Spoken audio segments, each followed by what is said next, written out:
यहाँ पर पहुँचने पर स्वागत करता हूँ, अभिनंदन करता हूँ। मेरे साथ में हमारे वनवासी कल्याण आश्रम के प्रांत अध्यक्ष श्री राम बाबू जी सिंगल उपस्थित हैं। साथ में मेरे संजीव अरोड़ा जी वनवासी कल्याण आश्रम के नगर अध्यक्ष यहाँ उपस्थित हैं। आज की जो ये प्रेस वार्ता हमने आयोजित की है उसका संदर्भ है रुद्रपुर छात्रावास वनवासी कल्याण आश्रम द्वारा जो छात्रावास चलाया जा रहा है रुद्रपुर, वहाँ की बहनें हरियाणा भ्रमण पर पहुँच रही हैं। उसी के तहत कल फरीदाबाद में हमारा एक नया छात्रावास बनने जा रहा है, उसका भूमि पूजन का कार्यक्रम था। वहाँ पर वो बहनें पहुँची थी। आज भिवानी होते हुए वो हिसार बहनें सारी पहुँच रही हैं। आज का उनका कार्यक्रम रहेगा तिरुपति धाम में, उनका स्वागत करेंगे नगर की इकाई, वहाँ का दर्शन रहेगा, मंदिर दर्शन। उसके बाद अग्रोहा धाम का दर्शन रहेगा और उसके पश्चात अग्र विभूति धाम जो है वहाँ जाएंगे वो सारी बहनें, वहाँ का दर्शन होगा। रात्रि विश्राम अग्र विभूति स्मारक में ही होगा। कल सुबह जलपान करके और वो सारी बहनें HAU आएंगी। क्योंकि सारी बहनें नॉर्थ ईस्ट से वास्ता रखती हैं और वहाँ पर जो मुख्य ऑक्यूपेशन है वो है अपना एग्रीकल्चर, खेती। तो HAU में हमारे VC साहब कंबोज जी के माध्यम से उन सारी बहनों का HAU में भ्रमण रहेगा और वहाँ जितने भी अपने नई तकनीक है एग्रीकल्चर से रिलेटेड, वो सब उनको वहाँ पर बताया जाएगा। लगभग 12 बजे हमने व्यवस्था की है कि चूँकि सारी बहनें नॉर्थ ईस्ट से ताल्लुक़ रखती हैं, तो यहाँ पहुँचने पर, हिसार पहुँचने पर नगर इकाई के जितने भी हमारे कार्यकर्ता हैं और उनके साथ जो उनके साथी हैं, उन सभी बहनों का रहने की व्यवस्था हमने अपने अपने घरों पे की है। जैसे कोई भी हमारे कार्यकर्ता 2 बहनों को, 1 बहन को, 4 बहन को अपने घर पर ही उनका प्रवास करवाएं। 12 बजे वो सभी के घरों में पहुंचने के बाद उनका पूजन वहीं रहने वाला है और उसके बाद लगभग 6:30 बजे शीश महल में परिवार मिलन का कार्यक्रम एवं सांस्कृतिक कार्यक्रम उन बहनों द्वारा वहाँ पर किया जाने वाला है। मुख्य आकर्षण जो कार्यक्रम का रहने वाला है वो वही की सांस्कृतिक झलक हमें वहाँ पर उन बहनों के द्वारा उनकी प्रस्तुति में मिलने वाली है। जैसे वहाँ के जो मुख्य नृत्य है, असम का बिहू नृत्य, महिषासुर मर्दिनी नृत्य, पहाड़ी नृत्य, गणेश वंदना और देशभक्ति के और बहुत सारे नृत्य, वो वहीं की सांस्कृतिक उसमें हमें वहाँ पर प्रस्तुति वो बहनें देने वाली हैं। इस कार्यक्रम में हमारे मुख्य अतिथि रहेंगे एडिशनल कमिश्नर है इनकम टैक्स के श्री एशआर कौशिक जी और कार्यक्रम की अध्यक्षता कर रहे हैं हमारे HAU के VC डॉक्टर कंबोज जी। मुख्य वक्ता हमारे हैं कृपा प्रसाद सिंह जी, जो हमारे अखिल भारतीय वनवासी कल्याण आश्रम के मार्गदर्शक हैं। उसमें हमें पावन सानिध्य मिलने वाला है श्री कमल जी सराफ, जो RSS के यहाँ के विभाग के संचालक हैं।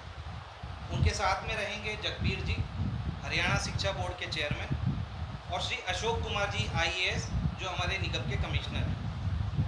पावन सानिध्य अमित कुमार सिंगल जी और श्री कमलेश गर्ग जी झांसी से, उनका हमें मिलेगा।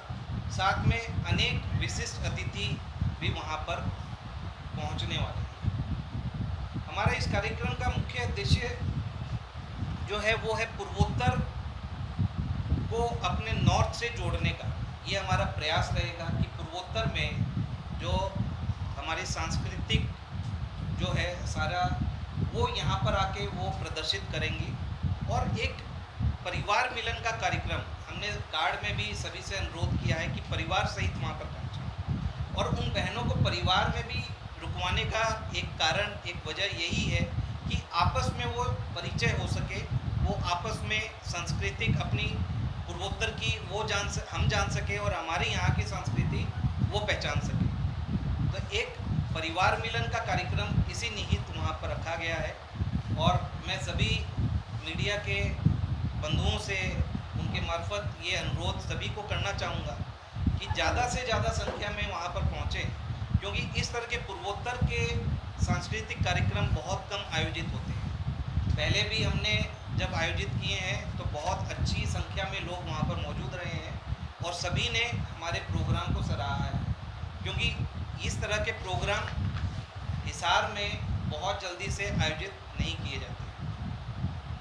तो ये है कल के और आज के कार्यक्रम की जो रूपरेखा वो मैंने आपको बताई है। वनवासी कल्याण आश्रम के बारे में हमारे नगर अध्यक्ष संजीव अरोड़ा जी आपको बताएं। वनवासी कल्याण आश्रम हमारा जितने भी हमारे आदिवासी भाई वनवासी भाई हैं उनके उत्थान के लिए काम करता है। इसकी स्थापना 1952 दिसंबर में माला साहब देश पांडे ने की थी। और ये राष्ट्रीय स्वयंसेवक संघ का ही संगठन है जो वनवासी को मूलभूत सुविधाओं से वंचित रहे हैं, जो शिक्षा, सड़क और चिकित्सा और उनकी स्कूल का पढ़ना उनसे वंचित रह रहे थे, उनके उत्थान के लिए इसकी स्थापना हुई है। और ये वनवासी कल्याण आश्रम के इस टाइम पूरे देश के अंदर 21,180 प्रकल्प चल रहे हैं। और उसमें शिक्षा केंद्र हमारे हैं 7,190, जिसमें 1,32,000 विद्यार्थी शिक्षा ग्रहण कर रहे हैं। और हमारे छात्रावास हैं 240, जिसमें 8828 बच्चे वहाँ रहते हैं। और चिकित्सा केंद्र हैं 4,201, जिसमें 10 लाख लगभग मरीज संख्या हर साल वहाँ पर देखे जाते हैं। अपने हरियाणा में 2 छात्रावास हैं, एक भिवानी में है, जहाँ नॉर्थ ईस्ट के 55 बच्चे हैं अभी हमारे पास। अभी फरीदाबाद में एक छात्रावास है और कल एक बार नया छात्रावास की भूमि पूजन हुआ है। हमें हुड्डा में वहाँ पर 816 गज जगह मिली है सरकार के द्वारा, और वहाँ पे कल भूमि पूजन हमारे प्रांत अध्यक्ष कल ही करके आए हैं। वहाँ पर छात्रावास बन रहा है जिसकी लागत लगभग 3 करोड़ रुपये के आसपास है। उसके लिए हमें यहाँ दान भी मिला है कल 2 कमरों का।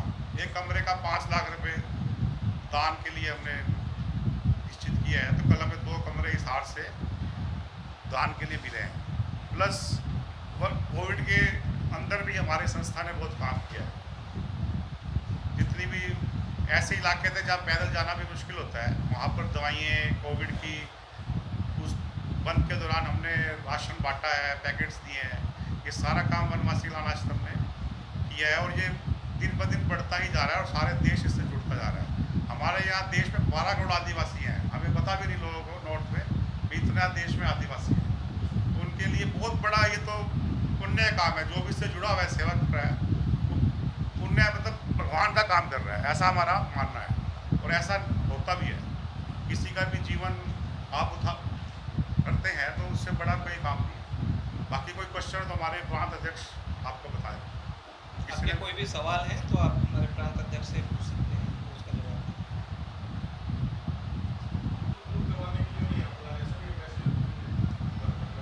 नहीं। सांस्कृतिक कार्यक्रम जो हो रहा है वो इसी निहित ही रखा गया है कि वहाँ की जो सांस्कृतिक छटा है वो यहाँ पर हम उसको प्रदर्शित करें और बहनों को जो घर में रुका रहे हैं वो यहाँ की सांस्कृतिक जो है वो जान सकें।